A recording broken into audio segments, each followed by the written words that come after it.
Hello दोस्तों, आज हम आपको नेपाल के प्रसिद्ध मंदिर पशुपति मंदिर के बारे में बताने वाले हैं। तो चैनल में नए हैं तो चैनल को सब्सक्राइब कर देना और वीडियो को भी लाइक करके बेल आइकन प्रेस कर देना। तो आइए शुरू करते हैं नेपाल के पशुपति मंदिर के बारे में कुछ बातें।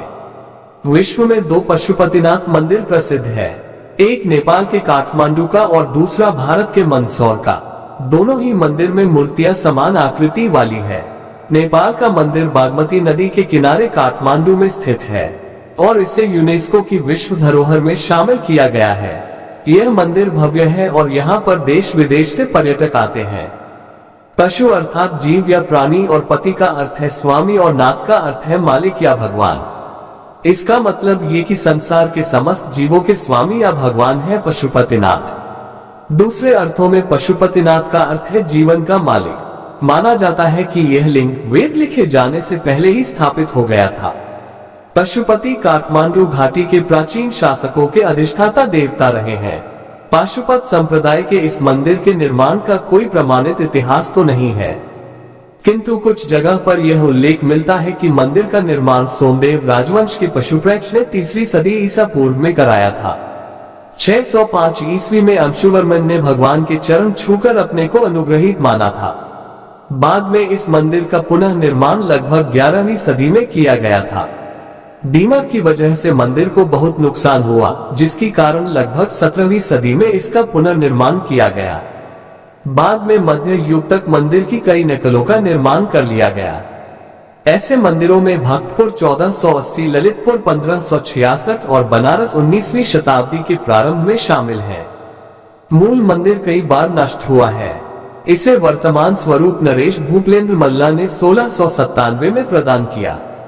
अप्रैल 2015 में आए विनाशकारी भूकंप में पशुपतिनाथ मंदिर के विश्व विरासत स्थल की कुछ बाहरी इमारतें पूरी तरह नष्ट हो गई थी, जबकि पशुपतिनाथ का मुख्य मंदिर और मंदिर की गर्भगृह को किसी भी प्रकार की हानि नहीं हुई थी। मंदिर के पुजारी पशुपतिनाथ मंदिर में भगवान की सेवा करने के लिए 1747 से ही नेपाल के राजाओं ने भारतीय ब्राह्मणों को आमंत्रित किया था। बाद में माल्ला राजवंश के एक राजा ने दक्षिण भारतीय ब्राह्मण को मंदिर का प्रधान पुरोहित नियुक्त कर दिया। दक्षिण भारतीय भट्ट ब्राह्मण ही इस मंदिर के प्रधान पुजारी नियुक्त होते रहे थे। वर्तमान में प्रचंड सरकार के काल में भारतीय ब्राह्मणों का एकाधिकार खत्म कर नेपाली लोगों को पूजा का प्रभाव सौंप दिया गया। ये मंदिर प्रत्येक दिन प्रातः 4 बजे से रात्रि 9 बजे तक खुला रहता है। केवल दोपहर के समय और साय 5 बजे मंदिर के पट बंद कर दिए जाते हैं। मंदिर में जाने का सबसे उत्तम समय सुबह सुबह जल्दी और देर शाम का होता है। पूरे मंदिर परिसर का भ्रमण करने के लिए 90 से 120 मिनट का समय लगता है। नेपाल में पशुपतिनाथ का मंदिर काठमांडू के पास देवपाटन गांव में बागमती नदी के किनारे स्थित है। मंदिर में भगवान शिव की एक 5 मुंह वाली मूर्ति है। पशुपतिनाथ विग्रह में चारों दिशाओं में एक मुख और एक मुख ऊपर की ओर है। प्रत्येक मुख के दाएं हाथ में रुद्राक्ष की माला और बाएं हाथ में कमंडल मौजूद है। मान्यता अनुसार पशुपतिनाथ मंदिर का ज्योतिर्लिंग पारस पत्थर के समान है। कहते हैं कि ये 5 मुंह अलग अलग दिशा और गुणों का परिचय देते हैं। पूर्व दिशा की ओर वाले मुख को तत्पुरुष और पश्चिम की ओर वाले मुख को सद्योत कहते हैं। उत्तर दिशा की ओर वाले मुख को वामवेद या अर्धनारीश्वर कहते हैं और दक्षिण दिशा वाले मुख को अघोरा कहते हैं। जो मुख ऊपर की ओर है उसे ईशान मुख कहा जाता है। इस मंदिर में भगवान शिव की मूर्ति तक पहुंचने के 4 दरवाजे बने हुए हैं। वे चारों दरवाजे चांदी के हैं। पश्चिमी द्वार की ठीक सामने शिव जी के बैल नंदी की विशाल प्रतिमा है, जिसका निर्माण पीतल से किया गया है। इस परिसर में वैष्णव और शैव परंपरा के कई मंदिर और प्रतिमाएं हैं। पशुपतिनाथ मंदिर को शिव के 12 ज्योतिर्लिंगों में से एक केदारनाथ मंदिर का आधा भाग माना जाता है। यह मंदिर हिंदू और बौद्ध वास्तुकला का एक अच्छा मिश्रण है। मुख्य पगोडा शैली का मंदिर सुरक्षित आंगन में स्थित है, जिसका संरक्षण नेपाल पुलिस द्वारा किया जाता है। यह मंदिर लगभग 264 हेक्टेयर क्षेत्र में फैला हुआ है, जिसमें 518 मंदिरों स्मारक सम्मिलित है। मंदिर की द्विस्तरीय छत का निर्माण तांबे से किया गया है, जिन पर सोने की परत चढ़ाई गई है। मंदिर वर्गाकार के एक चबूतरे पर बना है जिसकी आधार से शिखर तक की ऊंचाई 23 मीटर 7 सेंटीमीटर है। मंदिर का शिखर सोने का है जिसे गजूर कहते हैं।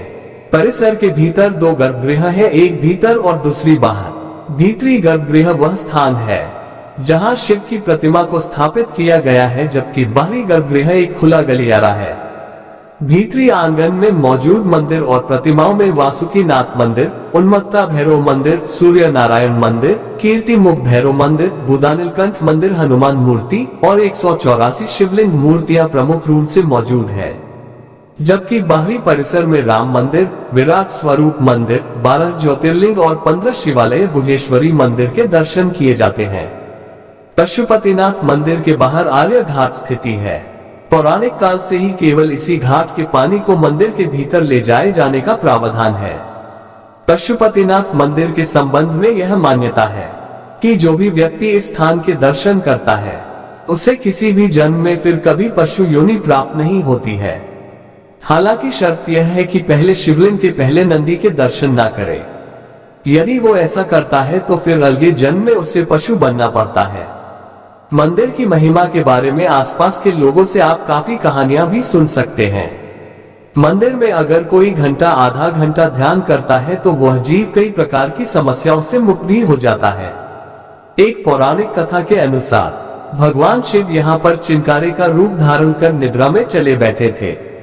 जब देवताओं ने उन्हें खोजा और उन्हें वाराणसी वापस लाने का प्रयास किया तो उन्होंने नदी के दूसरे किनारे पर छलांग लगा दी।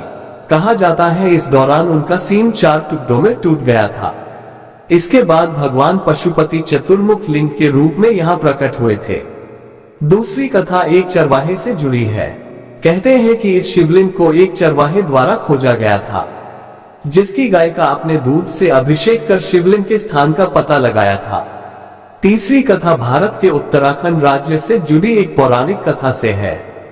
इस कथा के अनुसार इस मंदिर का संबंध केदारनाथ मंदिर से है। कहा जाता है जब पांडवों को स्वर्ग प्रयाण के समय शिव जी ने भैंसे के स्वरूप में दर्शन दिए थे, जो बाद में धरती में समा गए, लेकिन पुनर्ता समाने से पूर्व भीम ने उनकी पूंछ पकड़ ली थी। जिस स्थान पर भीम ने इस कार्य को किया था उसे वर्तमान में केदारनाथ धाम के नाम से जाना जाता है, एवं जिस स्थान पर उनका मुख धरती से बाहर आया उसे पशुपतिनाथ कहा जाता है। पुराणों में पंचकेदार की कथा नाम से इस कथा का विस्तार से उल्लेख मिलता है।